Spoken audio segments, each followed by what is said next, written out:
Good evening, everybody. Welcome in SS Medical Classes. I'm Dr. S.P. Singh, Senior Consultant Dermatologist, Pilibhit bypass road, Bareilly. तो आज हम discuss करेंगे angina.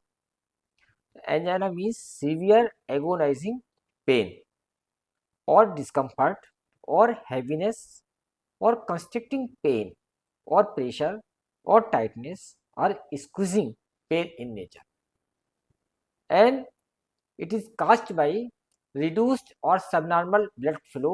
Subnormal यानी जो normal होता है उससे कम, रिड्यूस्ड और subnormal blood flow resulting into reduced oxygen and nutrient supply to any organ of the body, to any organ of the body, any organ of the body. यानी angina ये जरूरी नहीं कि हार्ट में ही हो।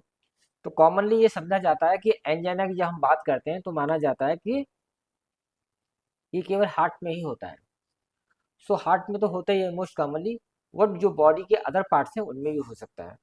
If blood supply to that part is reduced और subnormal resulting into reduced oxygen and nutrient supply, angina कहीं भी हो सकता है। If it is related to heart और originated from heart, that is it is due to reduced blood supply and oxygen and nutrients to the heart, then it is called cardiac angina.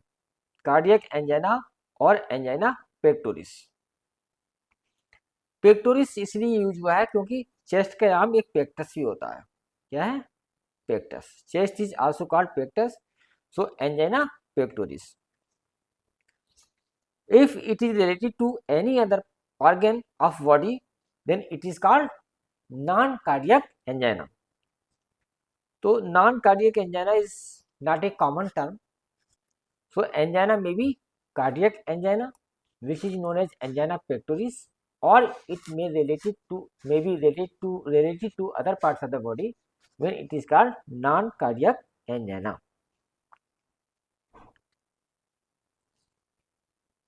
If angina is related to heart or originated to heart, then it is called angina pectoris. If it is angina pectoris, then may radiate to tooth or neck or back of the chest or epigastrium or left shoulder or left arm and forearm and ulnar side of the hand and may not radiate at all. हो सकता है इसका radiation ही ना हो। Chest pain due to cardiac angina और angina pectoris must be differentiated from other causes of chest pain. अब जो चेस्ट में अगर हम देखें हमारे क्या है, बोन है, मसल्स हैं, प्लूरा है, प्लूरल कैविटी है, लंग्स हैं और यही मेन ऑर्गन है। तो पेन हमारा इसमें कोई इन्फेक्शन हो, कोई ट्यूमर हो, कोई मस्कुलर पेन हो, तो ये हो सकता है। लंग इन्फेक्शन हो, प्लूरिसी हो, इस वजह से भी हो सकता है। So other causes of chest pain are muscular pain, bony pain और लंग इन्फेक्शन और लंग पेन और it may be pleural pain. अब how will you differentiate between chest pain of cardiac origin, that is angina pectoris, and chest pain of due to other causes? तो इसका एक बहुत अच्छा तरीका है कि हम ब्रेथ को कुछ समय के लिए होल्ड करें। अगर होल्ड करने के दौरान जो पेन है, चेस्ट पेन, यदि ये कम हो जाता है, ये समाप्त हो जाता है, सबसाइड कर जाता है और सांस लेते समय, मूवमेंट के समय यानी बॉडी पार्ट्स को मूव करते समय यदि ये बढ़ जाता है, तो this is most likely not a cardiac pain, not a angina pectoris. तो this type of pain is due to some other causes. तो हमें दूसरे कॉजेज के बारे में सोचना चाहिए, चेस्ट पेन की पॉसिबिलिटी ना के बराबर है। It may be muscular pain और बोनी पेन और may be infection in the lungs और न्यूमोनिक पेन और प्लूराइटिक पेन। और gastric pain often creates confusion with angina और कई बार कार्डियोलॉजिस्ट भी नहीं समझ पाए और उनकी डेथ हो गई। उन्होंने एंजाइना पेन को गैस्ट्रिक पेन समझा। So this is of crucial important to differentiate between gastric pain and angina pectoris or impending myocardial infarction. So how we can differentiate? In gastric pain there may be burping, डकार आ सकती है, nausea or vomiting, or there may be symptoms of GERD. And a gastric esophageal reflux disease, there may be burning sensation in the neck or mouth. गले में जलन अनुभव हो सकती है। और ये जो पेन है ना, ये जो स्टमक ओरिजिन का पेन है, it is much localized to epigastrium region, while the cardiac pain angina is usually localized to external area, यानी midline of the chest. So location में दोनों के डिफरेंस होता है। angina pectoris is localized mostly in the midline of the chest in external area, while gastric pain is localized most in epigastrium. And if there is a increased or decreased in blood pressure, suppose किसी को vomiting हो गई, vomiting तो दोनों में हो सकती है। वोमिटिंग के बाद तो ब्लड प्रेशर अगर बड़ा है, काफ़ी बड़ा है, या काफ़ी कम हो जाए, हाइपोटेंशन हो जाए या हाइपरटेंशन हो जाए, तो it is indicative of that the pain is due to angina, यानी due to heart. And alteration in vitals, or there is a bradycardia or too much tachycardia, alteration in vitals is not seen in cardiac pain, it is mostly seen in not seen in gastric pain, and it is mostly seen in anginal pain. If there is a doubt, then ECG and troponin T or I may be performed, and if it is negative, then it must be repeated every 2 to 4 hours, because in early stages of angina pectoris, in 1/3 of the cases, ECG is negative. There is no finding. ECG is quite normal, and troponin I or troponin T takes 3 to 4 hours to begin rise. Troponin आई या T में भी 4 से 6 घंटे का समय लग जाता है बढ़ने में। तो ट्रोपोनिन टी या आई में भी नेगेटिव या इसकी वैल्यू नॉर्मल हो सकती है, और ईसीजी नॉर्मल हो सकता है। यदि नॉर्मल है तो हमें हर 2 से 4 घंटे पे इसको रिपीट करना चाहिए। दूसरी बात है, if there is doubt then sorbitrate may be taken sublingually. Cardiac pain is relieved by sorbitate and gastric pain is relieved by antacid or proton pump inhibitors. And sympathetic nervous system is activated in angina pectoris most often, while not in gastric pain, and severity increases by exercise in angina pectoris and not in gastric pain. यदि pen कोई exertion करने से ज़्यादा हो रहा है तो संभावना है कि जो पेन है आपका, जो चेस्ट पेन है, it is of cardiac origin, that is angina pectoris. जबकि गैस्ट्रिक पेन क्या है, एक्सर्शन से बढ़ता नहीं है, इंक्रीज नहीं होता। Now first we describe non cardiac angina. तो among non cardiac angina are Ludwig angina, Vincent angina, angina bullosa haemorrhagica, and intestinal or abdominal angina, and thrombophlebitis obliterans TAO. Now first we describe Ludwig angina. Ludwig angina is a rare, rapidly spreading, life-threatening, painful bacterial infection. किस type का bacterial infection है? It is a cellulitis of submandibular, sublingual and submental space, which may extend or spread to throat and larynx. and mediastinum, causing mediastinitis.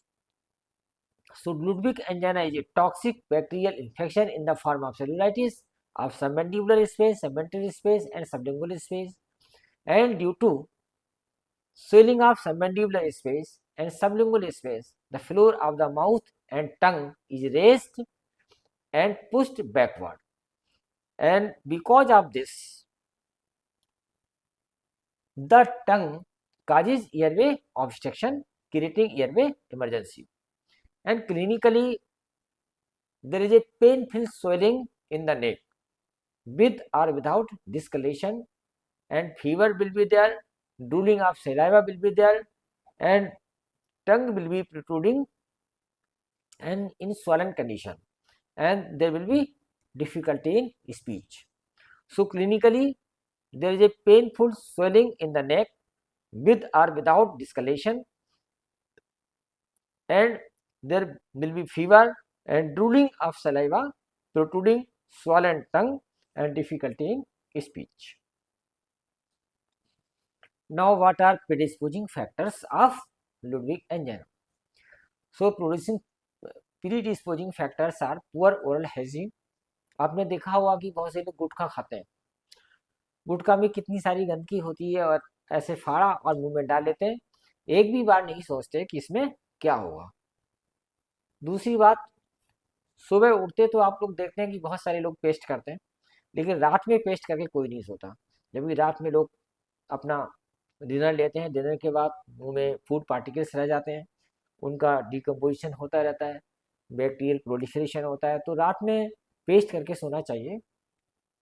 और जब भी हम कोई मीठा चीज़ खाएं तो हमें उसका ओरल रिंज करनी चाहिए वाटर से, तो इससे हमारी ओरल हाइजीन मेंटेन रहती है। लेकिन लोग इस तरफ कम ही ध्यान देते हैं, और poor oral hygiene is a cause of Ludwig angina. And second predisposing factor is weakened immune system and malnutrition, excessive alcohol use. Excessive alcohol use से क्या होता है, there is a decrease in the immunity. And other causes of weakened immune system are diabetes, AIDS, and organ transplantation. Organ transplantation में क्या होगा, क्योंकि immunosuppressants उसको दिए जाते हैं जिसमें ऑर्गन ट्रांसप्लांटेशन करते हैं, and there may be prolonged cardiostat therapy due to any reason, prolonged corticosteroid therapy due to any reason. So these are the another cause of weakened immune system. And now these days diabetes is much more common. In diabetes there is a immunosuppression. तो जिसको भी diabetes होगी तो उसका immune system तो वैसे ही week होता है. So these are the predisposing factors of Ludwig angina. In most of the cases, the infected tooth due to decay accounts for more than 90% of the cases, and in some cases fracture of mandible leads to Ludwig angina. There is a fracture of mandible, there is a secondary bacterial infection. And in oral injuries, especially the laceration and penetrating injuries of the floor of the mouth, may progress to Ludwig angina. And what are the causative agents of Ludwig angina?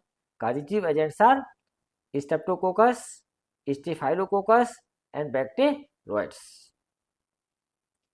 Now we will discuss Vincent angina. So Vincent angina also called as Anuj or trench mouth. It is caused by Fusobacterium and a spirochete known as Borrelia vincenti. So what is the cause of Vincent angina? Fusobacterium and a spirochete known as Borrelia vincenti. What is Vincent angina? It is called Anuj. Anuj means acute necrotizing ulcerative gingivitis. So there is an acute painful bacterial infection of gums, teeth margins, tongue, or buccal mucosa, and tonsils. And whenever there is involvement of tonsil, then it is called Vincent angina. And this is characterized by bleeding, ulceration of gums and margins of the teeth. तो जो हमारा जो गम है, जो दो teeth के बीच में होता है, वहां से स्टार्ट होता है, तो there is a ulceration and bleeding from the gums. And it is also associated with poor oral hygiene, low immunity, stress, smoking, and nutritional deficiencies. Now, third is non-cardiac angina is abdominal angina. So, abdominal angina is defined as chronic recurring abdominal pain caused by reduced arterial blood flow through narrowed mesenteric arteries, typically experienced 30 to 90 minutes after eating. It is often associated with conditions such as dyslipidemia, diabetes, peripheral vascular disease. So, as we know that upper gastrointestinal tract is supplied by celiac artery, and midgut is supplied by superior mesenteric artery, and hindgut is supplied by inferior mesenteric artery. So, in these conditions, such as in diabetes there is a dyslipidemia, and due to which there is a जो arteries हैं इनमें क्या होता है, atherosclerosis. ये जो तीनों artery हमने बताई, celiac artery, superior mesenteric artery, inferior mesenteric artery, ये किसकी ब्रांच है, एब्डोमिनल आर्टरी की ब्रांच है. इनमें क्या होता है, प्लेग फॉर्मेशन, फाइब्रोफैटी प्लेग या एथेरोमा बनने की वजह से इनकी जो ल्यूमन है ये क्या हो जाती है, कम हो जाती है. इस वजह से हमारी जो इंटेस्टीन है और हमारी जो मेजेंट्री है उसको ब्लड सप्लाई जितनी मिलनी चाहिए उतनी नहीं मिलती है. तो खाने के बाद क्या होता है, क्योंकि ये जो पेन है it is typically experience 30 to 90 minutes after eating. तो ईटिंग के बाद मेजेंट्री एंड इंटेस्टाइन को ब्लड सप्लाई ज़्यादा चाहिए होती है, उसकी डिमांड इंक्रीज हो जाती है. तो because of atherosclerosis of these arteries the lumen is drastically reduced, so that demand cannot be fulfilled by these arteries. Hence, there is a anginal pain in the mesentery and intestine. So, this pain is called mesentery ischemia. Pain is due to mesentery ischemia and this is called abdominal angina. तो इसमें एक चीज है कि जो खाने के यदि हमारे तुरंत बाद पेन होता है तो it is may be due to gastric ulcer. If pain is relieved after eating, it may be due to duodenal ulcer. Or in abdominal angina, the pain is after 30 to 90 minutes because of increased demand of oxygen or increased demand of blood by the mesentery and intestine. So, this is abdominal angina. What is the cause of abdominal angina? I have told you that atherosclerosis of celiac trunk, which is responsible for the supply of blood for foregut, and superior mesenteric artery, which is responsible for supply of blood for midgut, and inferior mesenteric artery which supply hindgut. And there is a narrowing of the lumen due to atheroma formation resulting into decreased blood supply in the part of gut, and there is a mesenteric ischemia resulting into angina. Mesenteric ischemia is responsible for angina. Now, among non-cardiac angina, there is angina bullosa hemorrhagica. So, what is angina bullosa hemorrhagica? These are subepidermal hemorrhagic or blood-filled bulli in soft palate or buccal mucosa or buccal cavity, and these leave superficial ulceration and rupture. And these ulcer heels in 2 to 3 weeks। तो हमारी oral cavity में specially in soft palate there is a subepidermal blood filled bully which on rupture leave superficial ulceration and discharge of blood in the oral cavity, and these ulcers heal in 2 to 3 weeks, and they are supposed to due to minor trauma caused by chewing of hard food. So what is the cause of angina bullosa hemorrhagica? Due to minor trauma caused by chewing of hard food. So on rupture, these hemorrhagic bully, it discharges blood in the oral cavity, leaving superficial ulcers which heal in 2 to 3 weeks. Now among non-cardiac angina, there is a entity thromboangiitis obliterans. It is also known as Buerger disease. This is also known as Buerger disease. Buerger disease.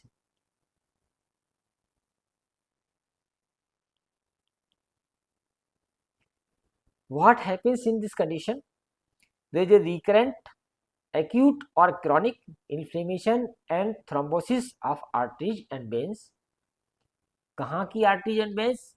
Usually of hands and feet. There is a inflammation in the vessels, so there is a formation of clot or thrombus. The main symptom is pain in the affected areas at rest while walking, which is called claudication. तो main symptom क्या होता है? जिस part की ये arteries affected होती है उसमें पेन होगा, रेस्ट के समय भी होता है और वॉकिंग के समय भी होता है। वॉकिंग के समय होने वाले पेन को क्लोडिकेशन कहते हैं। And the impaired circulation increases sensitivity to porn because of thrombus formation, blockage of the micro vessels. जो हमारा ब्लड सप्लाई है वो आगे नहीं हो पाती, डिस्टेंट में नहीं हो पाती, और इस वजह से अगर हम टच करके देखेंगे तो वो हमें कैसे फील होंगे? कोल्ड फील होते हैं, और हेयर की ग्रोथ भी नहीं होगी और कोल्ड के लिए सेंसिटिविटी बढ़ जाती है। तो पेरिफेरल पल्सेस आर डिमिनिश्ड और एब्सेंट। क्योंकि हमारी आर्टरी में इन्फ्लेमेशन है, थ्रोम्बस फॉर्मेशन है, तो पल्सेस नेचुरल सी बात है कि वो डिमिनिश्ड या एब्सेंट होगी। And there are cold, there are colour changes in the extremities and hair growth is also reduced, and if not care is given to the patient, then what will happen? There will be ulceration and gangrene in extremities, which are very common complication of the disease. And no proper treatment is given, or even is bad good treatment, often resulting in need for amputation of the involved extremities. कई बार हमें इनका amputation करना होता है। So amputation, and the smoking is very important factor. Smoking and alcohol intake. In this condition, and this is usually occurs in persons which are heavy smokers and used to take alcohol, because the smoke contains aromatic compounds, and when these smoke enters in the blood circulation, then they create inflammation in the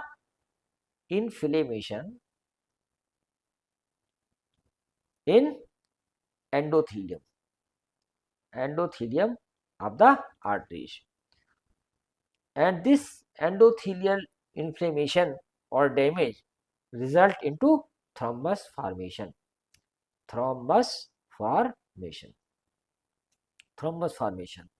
ठीक।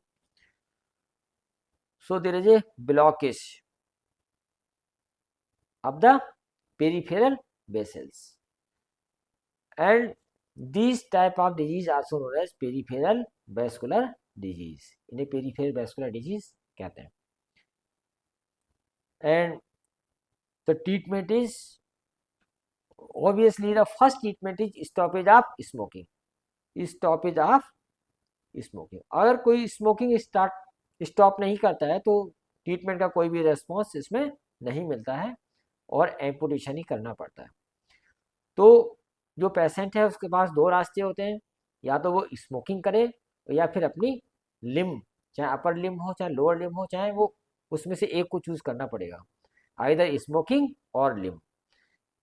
यदि उसे अपनी extremity रखनी है तो उसे smoking छोड़नी ही होगी, तभी ट्रीटमेंट का रिस्पॉन्स मिलता है इस कंडीशन में। Now we come on cardiac angina. So cardiac angina are of 5 types: chronic stable angina, unstable angina pectoris, and variants angina or fringe metals angina, and angina decubitus and microvascular angina. Now pathophysiology of cardiac angina. As we know कि heart is supplied by coronary arteries. अब हम अगर arteries की बाल को देखें, coronary arteries की बाल को देखें, तो उसमें हमारे there are 3 layers in coronary wall. One is tunica intima, inner most layer, tunica media and tunica externa और adventitia. So there are 3 layers.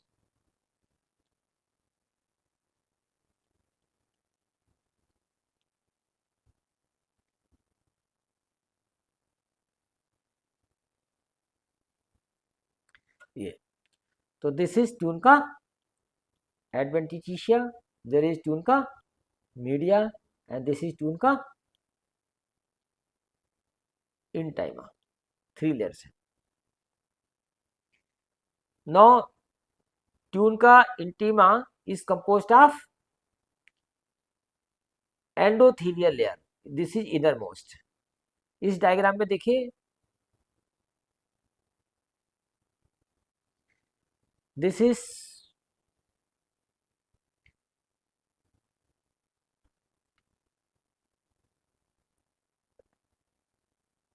Tune का intima, the inner most layer which is endothelial. इसमें sales बनी हुई है, ये जो sales हैं ये सेल्स बनी है ये, और इसके जो इसमें है ये क्या है, sub endothelial connective tissue.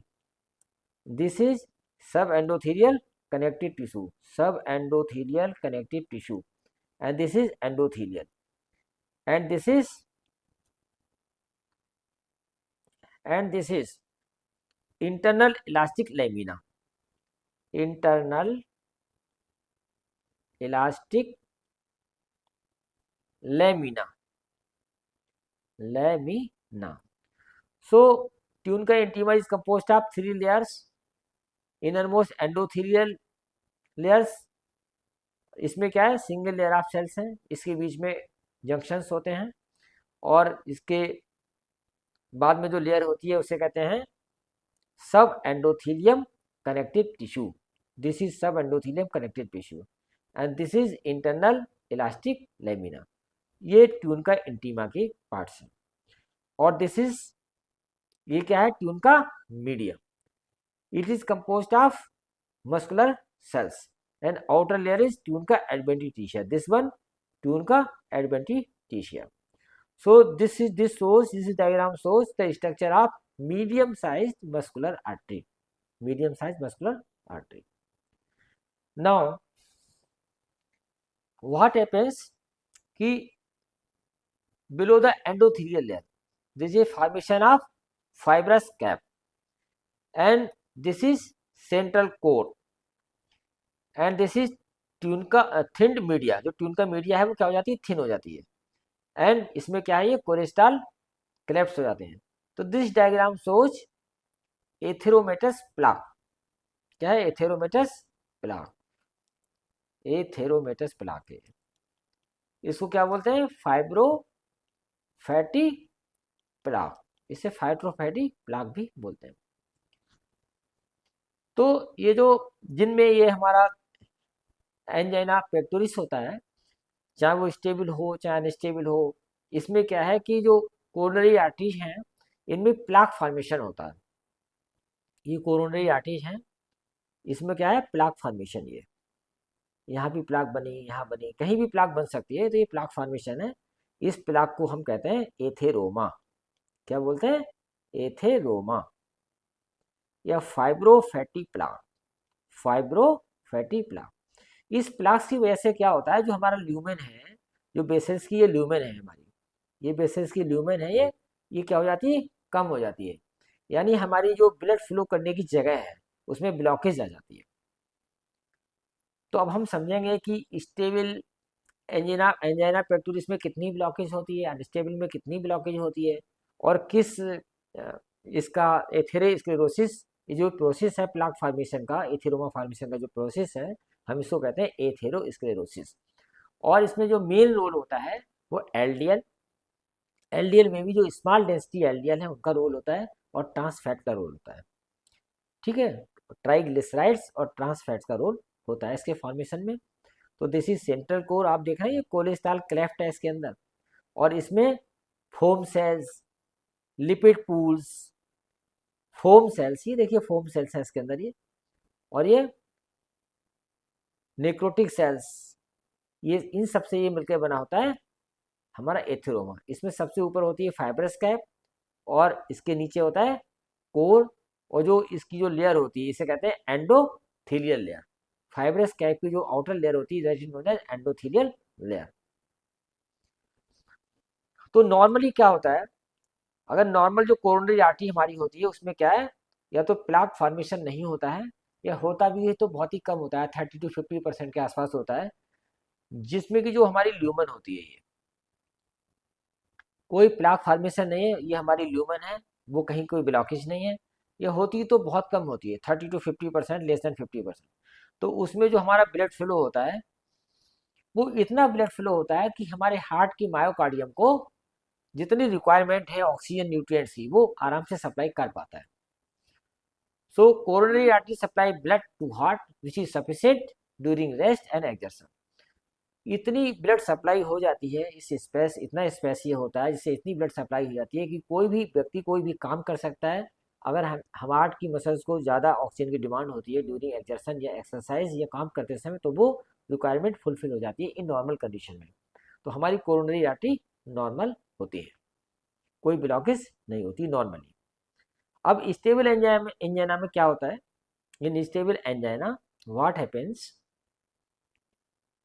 There is a blockage. ये क्या है, कोरोनरी आर्टरी है हमारी, कोरोनरी आर्टरी, इसमें क्या है, ये प्लाक फॉर्मेशन हो गया। प्लाक का मतलब एथेरोमा फॉर्मेशन, प्लाक और एथेरोमा। ठीक है, इससे हमारी जो आर्टरी है क्या होगा, ये जो आर्टरी की जो ल्यूमन है जिससे हो गया हमारा ब्लड बहता है, ब्लड फ्लो करता है, ये हमारा क्या हो गया, कम हो गया। यानी 100% ओपन नहीं रहा, बल्कि ये कितना रह गया हमारा 40% और 30%, 40% के आसपास है। तो इसमें क्या है कि नॉर्मल जो हमारे हार्ट को रिक्वायरमेंट होती है ब्लड की, ऑक्सीजन की, न्यूट्रिएंट्स की, वो इतना फुलफिल हो जाती है requirement. So coronary artery are able to supply oxygen and nutrients during rest यानी नॉर्मल। लेकिन जब एक्सर्शन होता है, जब हार्ट की डिमांड बढ़ती है ऑक्सीजन के लिए, एक्सर्शन के टाइम, एक्सरसाइज के टाइम, हैवी वर्क के समय, तो ये कोरोनरी आर्टरी से इतना ब्लड फ्लो नहीं हो पाता। तो हार्ट या मायोकार्डियम की जो इंक्रीज डिमांड होती है वो पूरी नहीं हो सकती। So blood flow through the coronary artery is less then the demand myocardial demand कैसी होती है, लेस होती है। यानी coronary blood flow is less then the demand. अगर ये डिमांड अब ये पूरी नहीं हो पाती, ऑक्सीजन की कमी होती है, न्यूट्रिएंट्स की कमी होती है, तो क्या होता है, there is a pain, anginal pain in the heart. So stable angina is known as angina of demand. यदि एक्सरसाइज ना करे, कोई हैवी वर्क ना करे, तो कोई एंजाइना पेन नहीं होगा। So what is the characteristic of stable angina, it occurs during exertion and relieved by rest. क्योंकि रेस्ट के समय पे जो हार्ट की जो बड़ी हुई डिमांड थी ऑक्सीजन न्यूट्रिएंट्स के लिए वो डिक्रीज हो जाती है, और फिर जो हमारी कोरोनरी आर्टरीज में इतना हमारा ल्यूमन का स्पेस है कि इसमें से जो ब्लड फ्लो होता है वो उस डिमांड को, वो उस नॉर्मल रेस्ट पे जितनी चाहिए होती है उसको पूरा कर देता है। Now unstable angina, what happens in unstable angina, ये अनस्टेबल एंजाइना में क्या होगा, एथेरोमा इज लार्ज, एथेरोमा का साइज जो है वो बढ़ जाता है, ये बड़ा हो जाता है एथेरोमा का साइज। और ये जो हमारा ल्यूमन बची जो हमारी, इट इज लेस देन 30%। और जो इसने इसने कितनी ब्लॉकेज कर दी, मोर देन 70% ब्लॉकेज कर देता है। तो क्या होता है कि ये जो ल्यूमन है हमारी, इससे जो ब्लड फ्लो होता है, जो ऑक्सीजन की जो सप्लाई होती है, सप्लाई, तो जो हमारी सप्लाई है वो क्या होता है, it is less than normal requirement. Heart की जो नॉर्मल रिक्वायरमेंट, अगर कोई कोई आदमी कोई काम नहीं कर रहा, कोई एक्सरसाइज नहीं कर रहा है, तो जो उस समय रिक्वायरमेंट होती है मायोकार्डियम को न्यूट्रिएंट्स की और ऑक्सीजन की, वो भी पूरी नहीं हो पाती। यानी ब्लॉकेज इतनी ज़्यादा होती है कि नॉर्मल रिक्वायरमेंट भी पूरी नहीं हो पाती, यानी supply is less than normal requirement. तो क्या होगा, there is a pain in the myocardium, ischaemic pain होगा। This is known as angina, इसे हम बोलेंगे अनस्टेबल एंजाइना पेक्टोरिस। यानी supply is less than normal requirement, hence pain is during rest and exertion. So unstable angina is known as angina of supply. Stable angina is known as angina of demand. Unstable angina is known as angina of supply. यानी supply की जो normal requirement है उतनी भी supply नहीं है, तो rest पे भी होगा एंजाइनल पेन और रेस्ट पे भी होगा और एग्जर्शन के समय तो होगा ही। So large atheroma blockage is more than 70% and there may be clot formation. Suppose किसी का ब्लड प्रेशर बढ़ा या कोई स्मोकर्स है, हैवी स्मोकिंग कर रहा है, और हमारी ये जो एंडोथीलियल है, जो फाइब्रस टाइप की एंडोथीलियल है, अगर ये डैमेज हो गई तो क्या होगा, यहाँ पे क्लॉट फॉर्मेशन हो जाएगा, ये क्लॉट फॉर्मेशन हो जाएगा। तो जो हमारी ब्लॉकेज थी वो कितनी हो जाएगी, अब 100% ब्लॉकेज हो जाएगी। ब्लॉकेज कितनी हो जाएगी, 100%। अगर 100% ब्लॉकेज हो जाती है तो हमारे हार्ट का वो पोर्शन जिसको ये आर्टरी सप्लाई कर रही है, उस पोर्शन को कोई भी ब्लड सप्लाई नहीं मिलेगी और वहाँ पे नेक्रोसिस होनी शुरू हो जाएगी। नेक्रोसिस यानी मायोकार्डियल इन्फेक्शन हो जाएगा, हार्ट अटैक हो जाएगा, हार्ट का कोई पोर्शन डैमेज हो जाएगा जिस पोर्शन को ब्लड सप्लाई नहीं मिलेगी। तो unstable angina may be indicator of impending heart attack या इम्पेंडिंग मायोकार्डियल इन्फेक्शन। सो इस must be treated immediately and must be care. Next is variant angina और प्रिंजमेटल्स एंजाइना। तो क्या होगा कि इसमें हमारी प्लाक फॉर्मेशन हो भी सकती है और नहीं भी हो सकती है। तो जो हमारी जो एंडोथीलियल सेल है, ये एंडोथीलियल डैमेज हुई, एंडोथीलियल डैमेज होने की वजह से हमारा EDRF, endothelial derived relaxing factors या PGI2 डिक्रीज हो गया, इसका सिक्रीशन नहीं हुआ। ये दोनों क्या है, EDRF क्या है, ये नाइट्रिक ऑक्साइड की तरह क्या है, वैसोडायलेटर। क्या है, वैसोडायलेटर। ये वैसोडायलेट का काम करता है, वैसोडायलेटर का काम करता है। So due to deficiency of EDRF and PGI2 prostacyclin, ये क्या है, ये भी वैसोडायलेटर है और ये प्लेटलेट एग्रीगेट इनहिबिटर है। तो इसकी वजह से क्या होता है, there is a vasospasm. So there is a, ये कोरोनरी हमारी आर्टरी है और इसमें क्या हो गया, ये वैसोस्पाज्म हो गया, स्पाज्म हो गया, ये स्पाज्म, और स्पाज्म होने की वजह से ये जो ल्यूमेन है ये क्या हो गया, कम हो गई। तो जिससे ब्लड फ्लो होता है, the space for blood flow is decreased, hence the required amount of oxygen and nutrients by the myocardium cannot be fulfilled. So इस वजह से सप्लाई पूरी नहीं होती, इस वजह से हमें क्या होता है, एंजाइनल पेन होता है। It is usually common in smokers and alcoholics. So this is pathophysiology of cardiac angina. Now we will study what is the clinical picture, what the definition of chronic acute stable angina. So pain which may be quite severe or it may be intolerable or agonizing, and it may be in the form of discomfort or pressure or heaviness or choking sensation.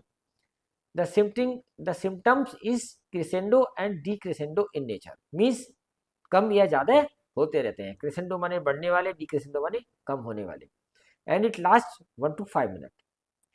Behind chest bone, sternum, and located usually in the midline. So ये stable angina जो होता है ये chest bone में होता है, हमारे mid line में होता है और स्टर्नम के नीचे होता है. एंड जैसा कि पहले बताया जा चुका है, it may radiate to any teeth, usually premolar और मोलर, और it may radiate to epigastrium और neck and back of the chest, left shoulder and ulnar surface of the left forearm और हैंड, और it may not radiate at all.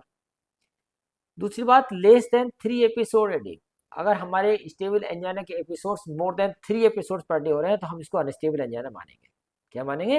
Unstable angina. Unstable angina मानेंगे.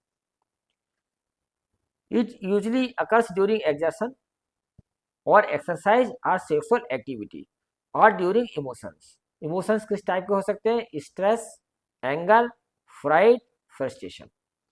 Anger माने गुस्सा, कोई बहुत गुस्सा कर रहा है उस समय आ सकता है. फ्राइड, कोई डर जाता है उस समय आ सकता है. फ्रस्ट्रेशन, अगर कोई काम करना चाह रहा है उसे एकदम रोक दे उसको करने से तो. And these are relieved by rest. तो ये पेन जो है स्टेबल एंजाइना का, it is relieved by rest and may be precipitated by unfamiliar task और हैवी मील और exposure to cold. So this is the features of stable angina. Now features of unstable angina pectoris.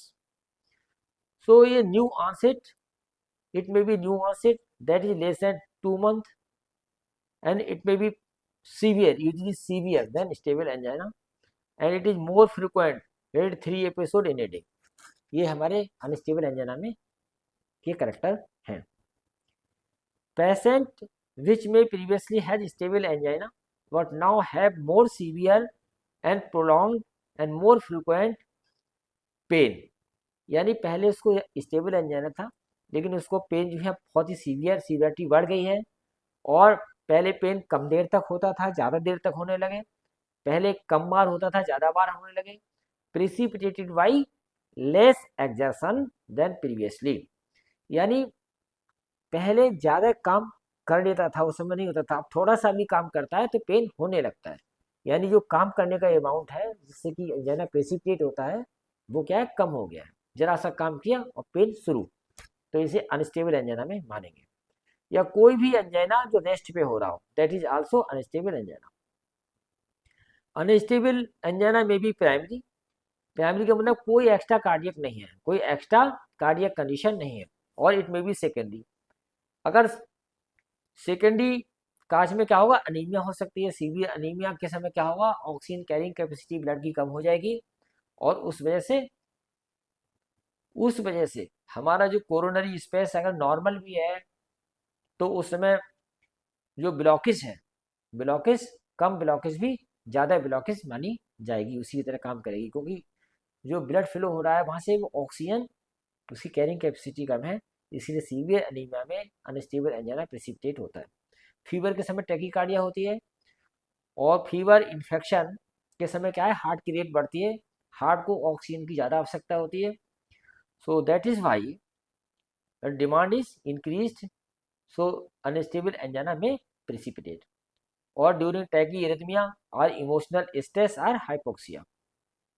तो these are the secondary conditions which may precipitate unstable angina.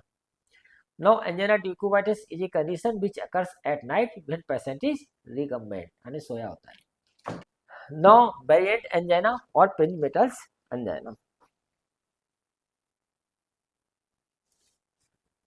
Due to spasm of coronary artery, as we discussed, due to endothelial damage caused by uncontrolled hyperglycemia. So in diabetics, uncontrolled hyperglycemia causes inflammation of the endothelium. और smoking or excessive alcohol intake causes inflammation of the endothelium. तो इसकी वजह से क्या होगा, low endothelial derived relaxing factors which is equivalent to nitric oxide low prostacyclin, and these are endothelial vasodilator and platelets aggregate inhibitors. Usually coronary artery is damaged due to atherosclerosis. इसमें भी atherosclerosis होती है, plaque formation होता है ज़्यादातर cases में। एक बात बहुत इंपॉर्टेंट है कि ईकोसा पेंटाइनोइक एसिड